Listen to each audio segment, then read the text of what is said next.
up 1 Corinthians chapter 7 this morning.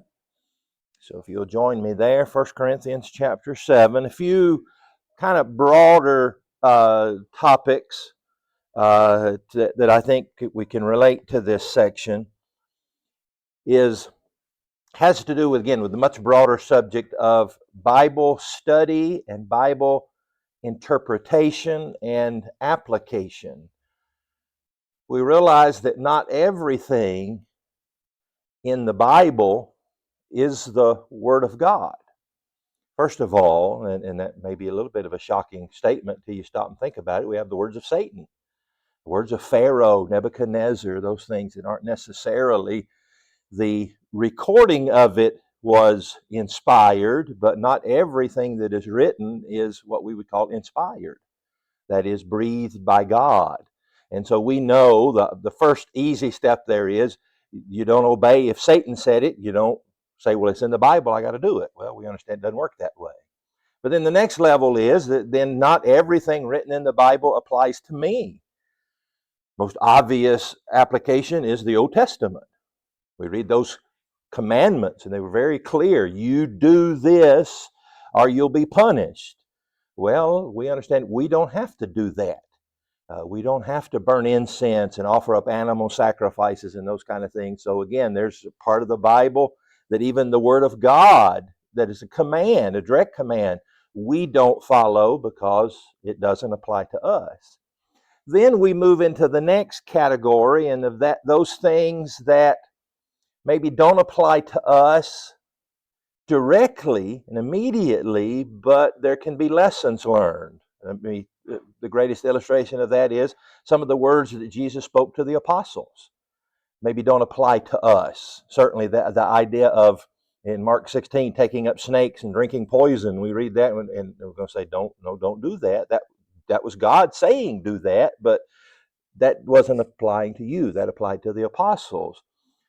But there may be some secondary application to me, that I need to be bold in my faith, that I need to believe, I need to be working. And so there's those kind of things.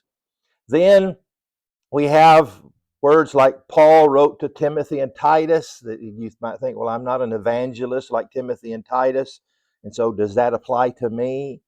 And we have to use the wisdom and the logic that God gave us to say that, well, yes, in a way it applies, or maybe fully it applies to us. And so where I'm going with that is that here in 1 Corinthians chapter 7, much of what Paul is discussing, he says, is couched in what he called the present distress. Those first century Christians were going through something that Paul indicated was uniquely harsh. And so the advice that he was giving about marriage particularly was, if you're single, don't get married. This is not the time for that. That we would say that doesn't necessarily apply to us. We're not in that present distress. Now, the question then immediately comes, well, if we're in some other kind of distress, does it then apply? And well, maybe it would.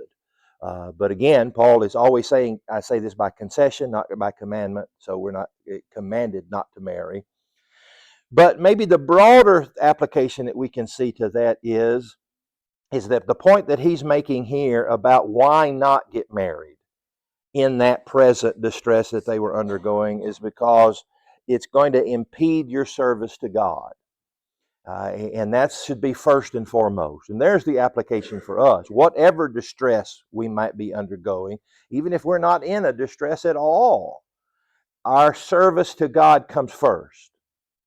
And I think there's a much broader application. You know, the world, whether it's an illicit divorce, remarriage situation, or whether it's talking about homosexuality, gay marriage, all of those kind of things, the mantra is, well, God would want me to be happy.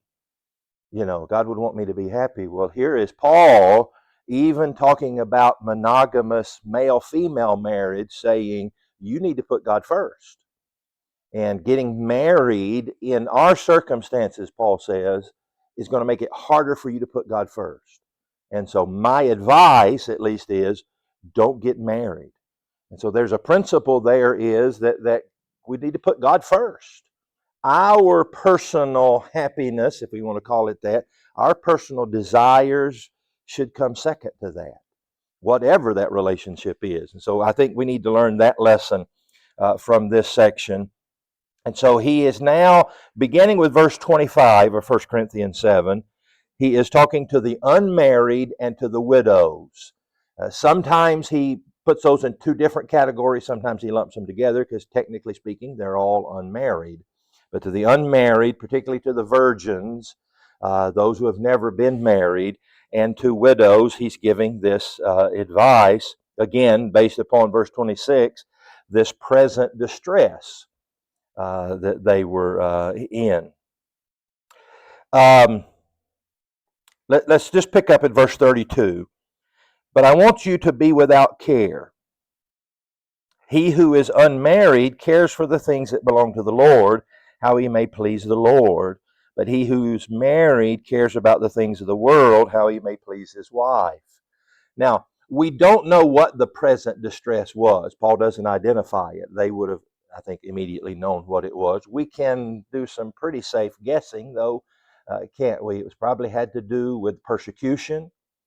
The increasing amount of persecution, both physical and what we might call a monetary persecution that they were undergoing.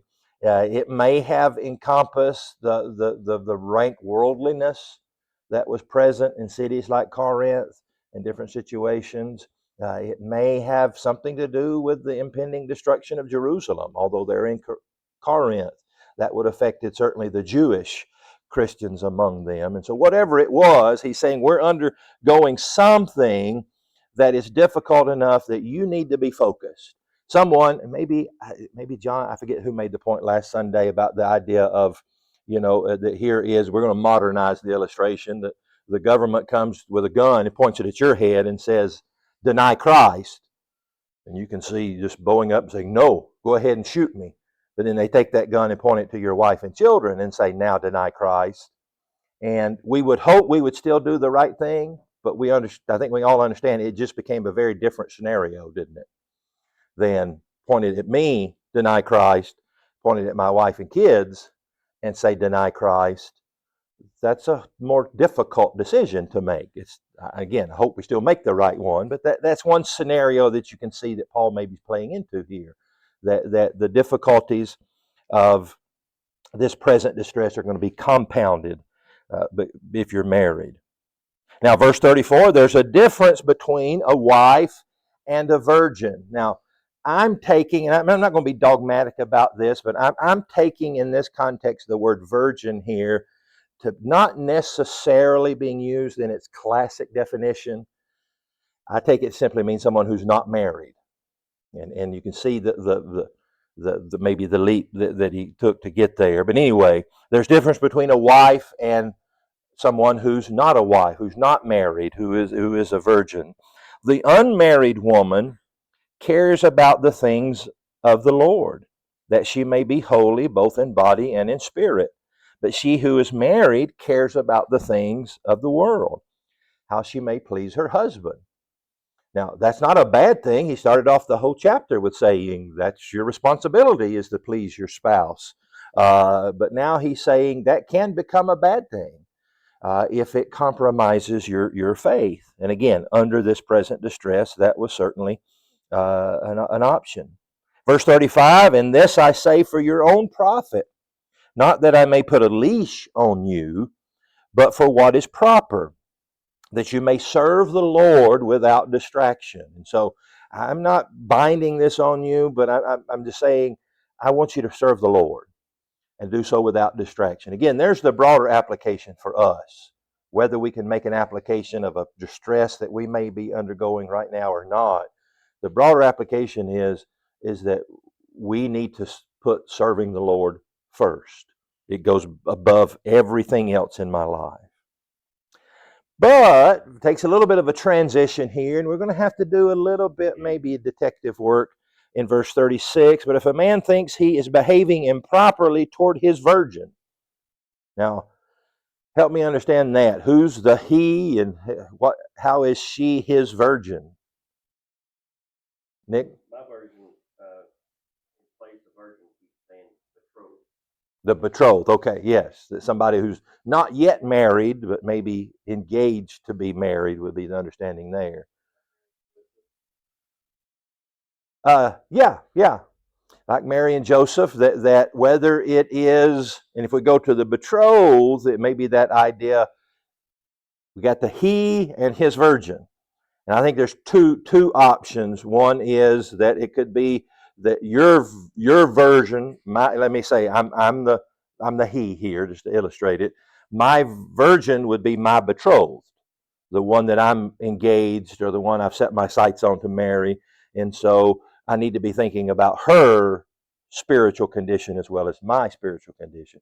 The other option is that it's a father and daughter that's being talked about here, because in that culture, far more than today, the father had a lot of say about who married and who got married. We some still practice the idea of asking the parents or the father for the wife's hand in marriage. It's a little bit of an old fashioned thing, and not that it's a bad thing, but it really started with the idea. Right now, you go and ask, and if he says no, you're like, well, I'm going to marry her anyway. There's country music songs about that, aren't they? But back then, if he said no, no. He ruled the roost, and if his daughter, he said who his daughter was. Think about Laban and Joseph, and in those situations. So, all right, Adam. The New American Standard says, but if any man thinks that he is acting unbecomingly towards his virgin daughter, and if she is past her youth, it must be so, let him do what he wishes. Yeah. I was thinking of Laban and Joseph also, Today's day and age, if you're engaged a year, it's still a long engagement, but that was a 7-year situation, and so there could have been all sorts of different cultural circumstances that Yeah. okay, as soon as you finish this, as soon as you pay off your debt, earn enough for your dowry, whatever, then this will happen. It wasn't that okay, well, as soon as the venue becomes available that we want, you'll get married. Yeah. It was a lot longer time frame, Yeah. probably, than what we're used to. Sure, sure. And that father wielded so much power in that. So could be that. So, but here's the advice, whatever it is, to this unmarried woman, if she's past the flower of her youth, in other words, I think Paul maybe, and again, have to be, let me get over here in my opinion box because I don't know, but maybe what he's saying here is that this distress is going to pass. And then it's going to be a favorable scenario where she can get married. But if she's at the cusp of that age to where she's past that marrying age, and now this is a 10, 15, 20-year distress, and now father says, okay, now you can marry, and she says, well, now I'm in the nursing home, I don't know, it's not going to work anymore. And so there, if we're going to do so, he says, if it's that scenario, let him do what he wishes. He does not sin, let them marry. The fiance, the male fiance in this scenario, or the father. And again, Paul is just saying this isn't a commandment. I'm not saying don't marry. I'm just saying we got some trouble coming. Hold off. It's my advice that you not marry. Nevertheless, he who stands steadfast in his heart, having no necessity, but has power over his own will, and has so determined in his heart that he will keep his virgin, does well. Verse 37 argues for it being the kind of the Mary Joseph scenario of this. He's talking to the potential groom here. And so again, I don't think it really changes the scenario a whole lot of what he's saying. But to me, verse 37 almost makes it sound like now he's turning it to the man and saying, but if you need to get married, then again, you haven't broken the law. Nick? I don't know if it's just Jewish culture or not at this time, but when you were engaged to be married to someone, it was a serious, serious thing. You were almost married, except for the wedding night and moving in. Yeah. So to break that off was a bad thing. Most people you kind of be your name is Bud. Yeah. Did that, and I think he's kind of giving them a little cover here to do that and it not be a terrible thing. Right, right. And you're exactly right. The Jewish culture, uh, certainly the first century Jewish culture, to be betrothed, what we would say engaged, was a binding contract. It wasn't like today that, well, I'll just call it off and okay, that's that, at least we would say good timing. You better to end it now than to get married and find out you regret it. And so, no repercussions there other than who gets the diamond and ring. That's the only thing we would worry about, legally speaking, maybe. But then you were in this binding, it was a binding relationship. You had already said, I'm going to marry you, and you couldn't just back out of that without some repercussions. You're right. Larry? Our legal tradition did that until 35 years ago or so too, that there was a contract to be married, and you could sue for breach of contract if the fiance broke it off. Oh, And the court kind of got out of the business of getting into that kind of a mess. But it's kind of like when you go to buy a house, you sign a contract, and then you're bound if you haven't closed yeah. yet, and you don't actually own the house, you can't move in, but you're committed to buying the house. And it's kind of the same. Same principle there, yeah, yeah. And I think some would argue that maybe it was an archaic attempt to protect the female, the most vulnerable in that culture, from that relationship happening. So then, verse 38, he who gives her in marriage does well, but he who does not give her in marriage does better. And so there's kind of the summarization of it. You haven't sinned. If she hasn't sinned, if she married, if you're the fiance, the male fiance, or the father, you haven't sinned in saying, go ahead and get married. Just know that you've put them or yourself in this more difficult situation. That's all I'm saying, Paul. A wife, verse 39, is bound by law as long as her husband lives. So what is Paul doing here? He's either saying, all right, put a line under it here, I'm going to make this closing point, or he's saying, whatever decision you make, whether it's to abstain from marriage or to go ahead and marry, you don't take that lightly. Don't take it lightly for two reasons. Number one is it's going to be harder for you to be a Christian if you're married. So don't take that lightly. You think about this before you get into that relationship. And then secondly, if you get into the relationship, don't take it lightly because you're now bound to that person.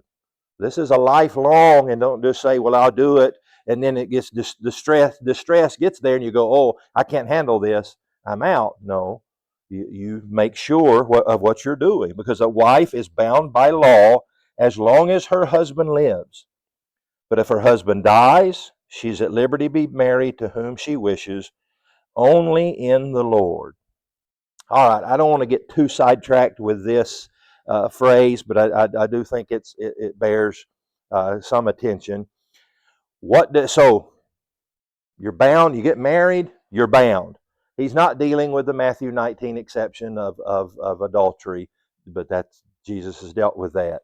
He's just saying the general principle is one man, one woman for life. He's dealt with some possible scenarios where that might not happen. Earlier in the chapter, Jesus dealt with the scriptural reason for a divorce in Matthew chapter 19. But he says now, but here's another exception. One exception is one Jesus gave of adultery. The other exception is death. And we even in our vows today usually say something like, till death do us part. And that death ends that relationship, ends the bond. And so now that person is free to remarry. But he adds this qualifier: she can marry whoever she wants, only in the Lord. And so what does that phrase, only in the Lord, mean? I think it has two possibilities, two legitimate possibilities. One, he is saying only marry a Christian. In the Lord, only marry someone who is, it's kind of an abbreviation, an ellipsis there. What he's saying, if we take that view, he's saying you're free to marry whoever you want, but you can only marry somebody who is in the Lord. But He abbreviated it by saying only in the Lord. That's one possible interpretation of that this widow's free to remarry, but she can only remarry a person who is in the Lord, i.e. a Christian. The other interpretation, which would be my view of what this means, is that in the Lord means with regard to the Lord's will. That you, in other words, you can remarry, but make sure you follow all of God's laws. And it would bring in all this old scenarios of, well, that person's been now divorced and they don't have a scriptural right to marry.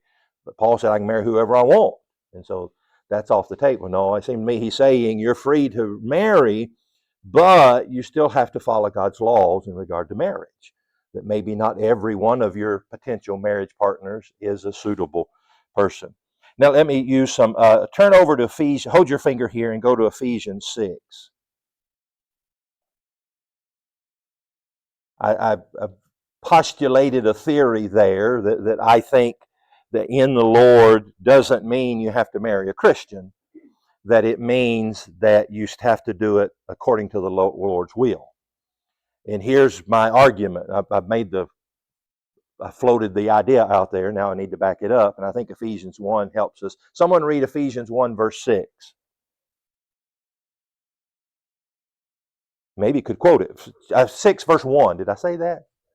Yeah. Okay, yeah, I've got you. I'm just seeing if all your pages are sticking together, I guess. I don't know. Ephesians 6 verse 1 is what I meant to say. I don't know what I said. Children, obey your parents in the Lord. This is right. Okay. We don't have any trouble interpreting that short verse, do we? Children, obey your parents in the Lord, for this is right. I don't know anybody who says, children, you obey your parents if they're a Christian. In the Lord is the qualifier. I don't know anybody who interprets Ephesians 6 verse 1 that way. Obey your parents if they are in the Lord, if they're a Christian. If they're not a Christian, you don't have to obey your parents. I don't know anybody that advocates that. What we understand there is you obey your parents. This is the Lord's will.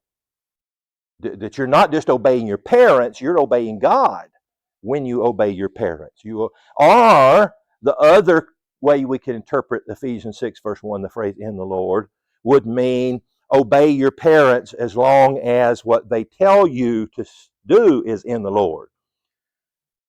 Your parents are psychopaths and say, go kill this person or go rob that bank, then they can't point to Ephesians. You said, children, obey your parents. So they told me to rob a bank and kill somebody, I got to do it. No, in the Lord would mean according to the Lord's will.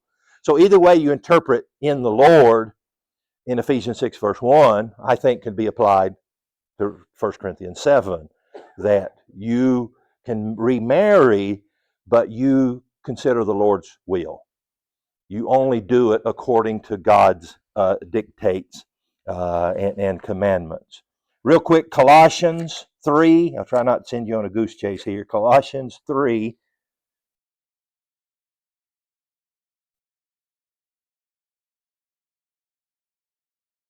So follow my journey here. Ephesians 6, verse 1 said, children, obey your parents in the Lord, for this is right. And so in the Lord is the phrase in question. I think Colossians 3, verse 20, which is a sister passage, helps us understand what Ephesians 6, verse 1 says. So someone read Colossians 3, verse 20. Children, obey your parents in all things. This is well-pleasing to the Lord. Okay.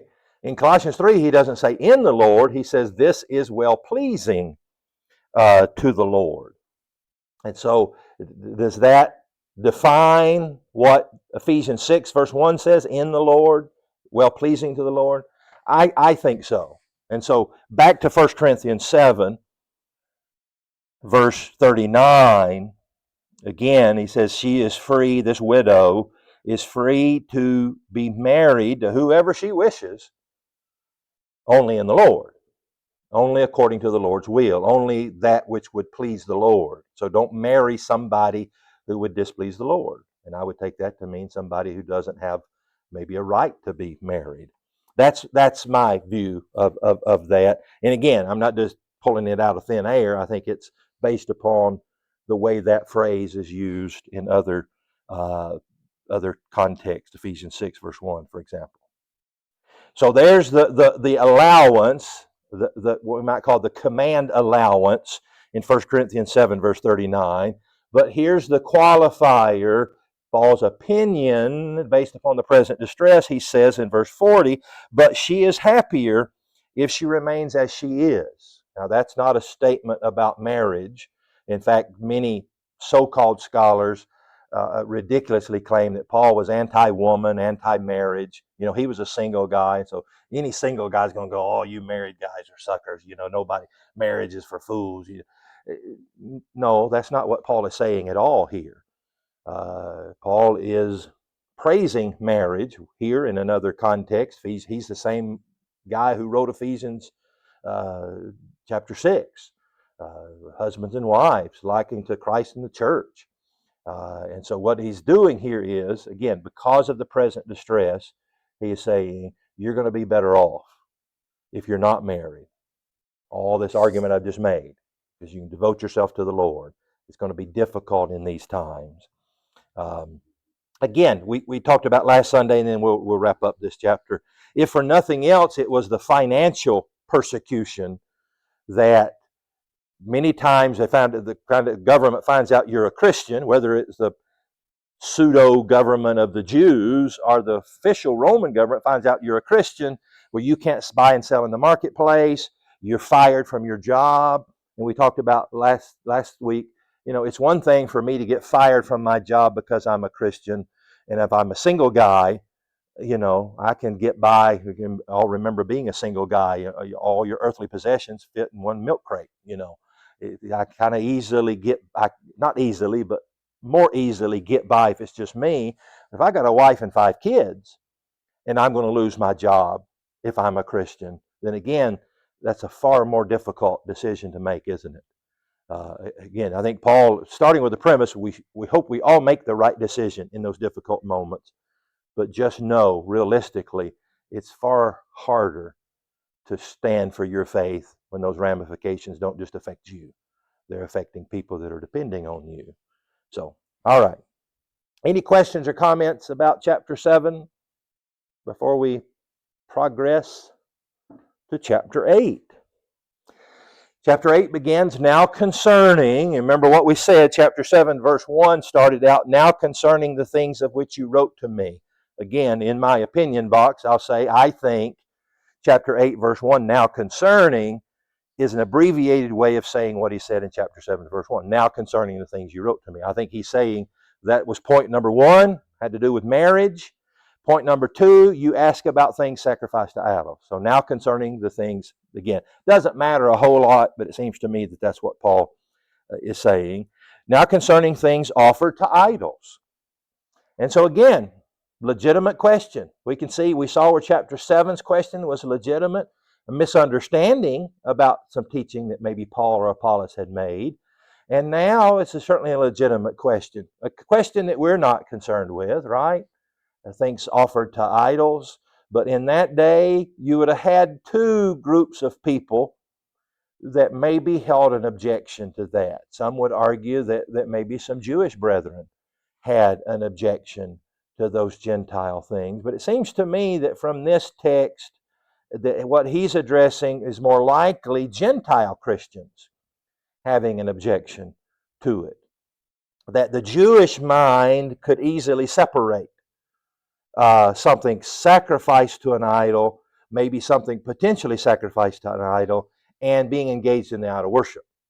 But the Gentile who had been embroiled in that had gone to these love feasts where anything and everything debased had been engaged in, and part of that was these feasts where we're eating this food that's been sacrificed to an idol, that it was, now that I've become a Christian, I'm putting away those idolatrous things.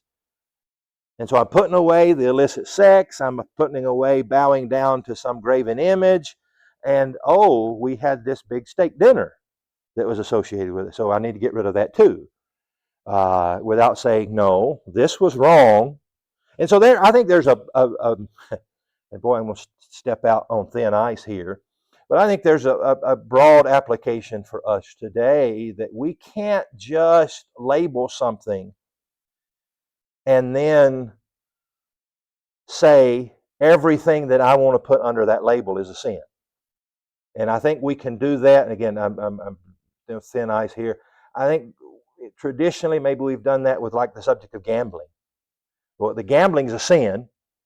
And now whatever I say is gambling is a sin. If I say it's not gambling, it's not a sin. And so I make these arbitrary that the stock market's not gambling, although I'm putting money in at the potential of losing it or getting rich. That sounds a lot like it. And even farming.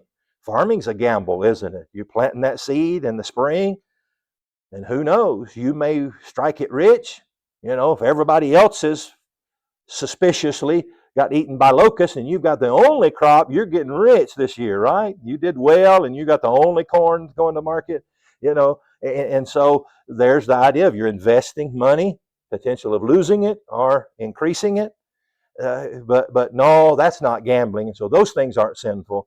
But I'm saying this is gambling and that is sinful. When to me, the better approach is the biblical approach. Rather than saying gambling is a sin, that activity is a sin because I've labeled it gambling, which again I've labeled a sin, is to say, no, what is sinful?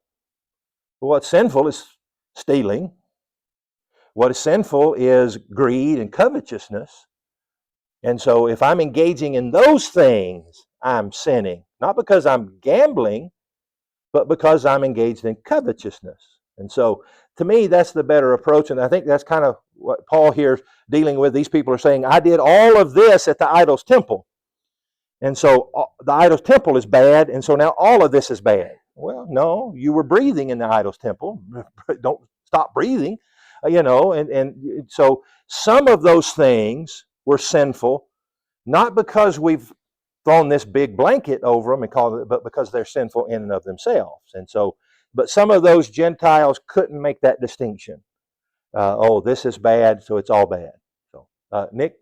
Yeah, I just love your point there that too quick, a lot of preachers or Christians, they're way too quick to name something a sin that God has. And several things happen with that. One, you're trying to read God's mind and speak for him when he hasn't done so. And then if you go and just label things sin that aren't, you're just making people one eventually almost resent God's word, because everything that moves or does anything is going to be a sin eventually, because preacher so and so says that's a sin. Yeah. So you cheapen God's word and you cause resentment toward God, but it's not God's fault. So, and then the other thing is, when you label something sin, that sin is something that will separate you from God and have an eternity in heaven or in hell. So we cannot just arbitrarily name something sin. I mean, we're talking about the difference between heaven and hell. Yeah. And people do that way too lightly. Right. Apart from trying to speak for God. Yeah. It's a terrible thing going on. Yeah. Oh, yeah. I agree. Now, don't misunderstand me. I'm not saying don't go run across the street after services and say the preacher said I could buy lottery tickets now. If that is a sin, it's not a sin because of gambling, because as Nick pointed out, there's not a verse that says gambling is a sin. It's a sin because of something I can point to. And I think I can point to that covetousness, greed, those kind of things. That's what makes something a sin, not that I've labeled it. And again, we do that. I use the illustration of a bucket. We label this bucket gambling, and anything I put in that bucket's a sin. Everything I leave out, like I said, the stock market and all that's not gambling. Well, who said it was? You said it wasn't. God didn't say, and so the way to define it is not some arbitrary sin that I've created, but real sins. And again, I may make the argument about those things that we traditionally call gambling. I can make the argument that those maybe are sinful, but not because they're gambling, but because they're covetous or there's something other real sin that's in Scripture. John? Yeah, a long time ago, brother and were, I don't know if it was a study or something, but we talked about gambling. The thing about gambling is that it's your desire for everyone else to lose. Like a lottery, everyone pays into it. You want them to all lose their money and go to you. So it's Yeah. very selfish. I mean, when you gamble or when you're doing lottery, you know that hundreds of thousands of people have paid into it, and you want it all to go to you. Yeah. So you want them to all lose their money, and it goes. So you can win. So yeah. It's that's simple. Yeah. But again, I would make the argument, following your argument, it's sinful because it's selfish, not because it's gambling, because it's selfish, because of those. And so that's my whole point. We need to be, I think, honest with Scripture. And if something's wrong, it's wrong because of this, not because of something that I've made up. So anyway, here these Gentiles used to be embroiled in all of this, and now they've come out of it, become a Christian, and say, I've got to do away with all of that. All of that includes eating of meats. And much of the New Testament deals with Paul saying, we looked at this in the book of Romans, no, the eating of meat isn't sinful. That you did, I'll make it arbitrary, you did 5 things at the idol's temple. 3 of them are sinful, 2 of them were okay. And eating of meats was one of those that was okay. You've made that attachment in your mind. God never made that attachment. God never condemned that. And so, but you can see how these Gentiles. The way I liken it today is, in my experience, you'll never find somebody who is more anti-smoking than somebody who used to smoke. They're almost the most rabid about it, because there's, again, that pendulum. I used to do that. I know how bad it is, how dangerous it is. And so I'm now the most militant against it. And that's kind of the idol worshipers. They come out of it and they're so militant against it, which being militant against worshiping idols was good. But where they crossed that line was, again, you did 5 things at the idol's temple. 3 of them broke commandments. 2 of them, breathing and eating meat. What do you think? So why do you naturally attach that? So here's the issue. But they've asked that question, and here his first answer is, we know that we all have knowledge. I think that is a bit of a hyperbole. Not everybody had knowledge, because if they did, they wouldn't be a question, right? But I think saying, for the most part, we all understand this. Paul, when he addresses this issue, and this is key for us to understand, doesn't just address the black and white of the issue. He doesn't just say, you silly, ignorant Gentiles. That meat has nothing to do with worshiping an idol. Get over it and go have a hamburger.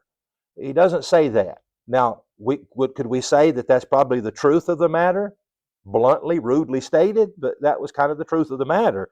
But Paul will more address Romans 14 and 15, and here the idea of the ones who have the correct knowledge. Again, I'm assuming this is the Jews who understand. The Jews who are sitting over here thinking, those silly Gentiles, don't they understand anything? Paul is saying, look, you've got knowledge. You know the difference. But, he goes on to say in verse 1, knowledge puffs up, but love edifies. And so he is going to address the black and white, can you eat meat? But he's more than that, he's addressing how this can be a divisive issue. It shouldn't be a divisive issue. If somebody doesn't want to eat meat and somebody wants to eat meat, then we can all get along. That's the point of Romans 14, isn't it? And even here he's saying, look, you have knowledge. I think he's talking to the Jews. You know that this meat sold in the marketplace isn't sinful. It's not spiritually contaminated. You know that. But don't let that knowledge turn you into being a jerk. Knowledge puffs up, but love edifies. Abby? I just have a comment that I noticed. I've got a Bible app that does the compare versions, and in the ESV and a couple of others, it has all of us possess knowledge in quotes, as if it's a common quotation. I don't know anything beyond what I'm seeing right here, but I don't know if it's sort of like was it in Jude, the quotes the poets all say this. Anyway, we all possess knowledge just kind of makes me a little bit odd there, that it could be a random thing, a saying of the day And that makes further sense when we recognize that, again, this is a question they have asked. And so maybe they use that quote. Like in chapter 7, verse 1, now concerning the things which you wrote to me, it is good for a man not to touch a woman. It's possible that that's in quotes. That's what they had said. And so now Paul's addressing your quote. And so Paul's addressing, so yeah, legitimate. Adam? I haven't put notes that appears to have been a slogan used by certain Corinthian as an arrogant statement against Peter. Yeah. So that goes, it's like your one side of the letter analogy, going back to that. But you can kind of imagine whoever's writing the letter wanting Paul to get on their side. Now, we know all about this, Paul, and we understand this, but there's some people that don't understand. So would you make it clear to these idiots over here that I'm right? Yeah. You know, we don't see what they're writing, Paul. Yeah, and I'll use an illustration here, and sorry if this steps on some toes, but my immediate thought of this kind of goes to what we now lovingly call grammar Nazis. That somebody says, me and Nick went to the store, and you go, that should be Nick and I.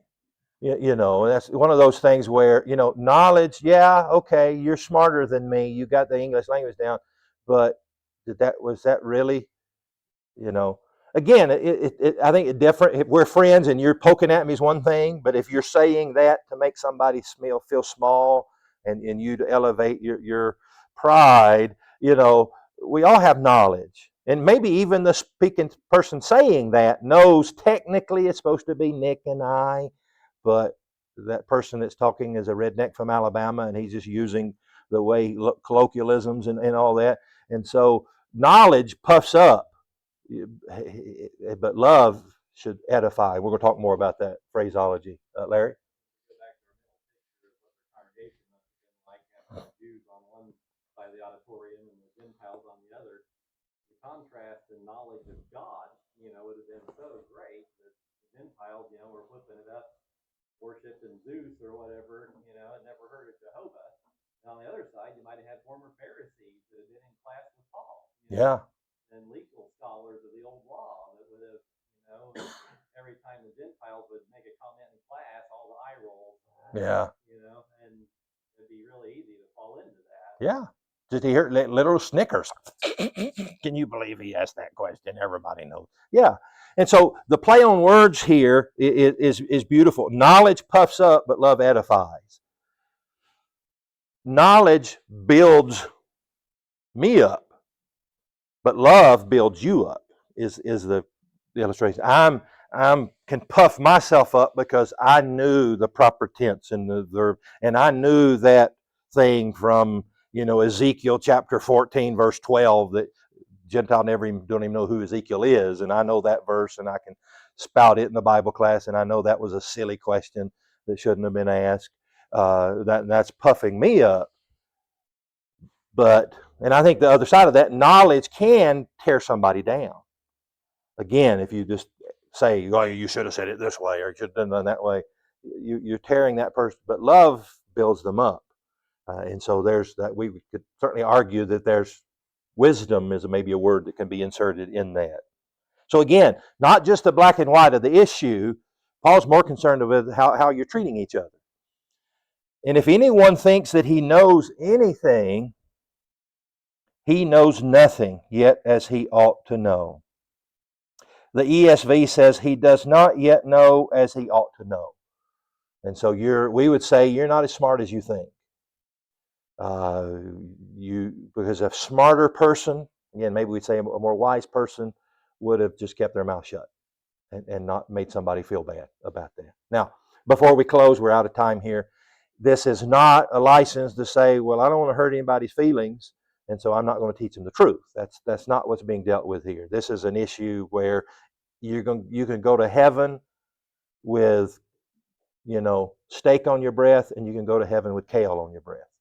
I argue you can go to heaven happier one way than the other, but either way, this is not, well, somebody doesn't believe in baptism, and so I'm not going to hurt their feelings and tell them the truth. No, that's not what's being talked. Even then, we could do so in a loving correct way of correcting. So anyway, we'll pick up there in chapter 8 next time.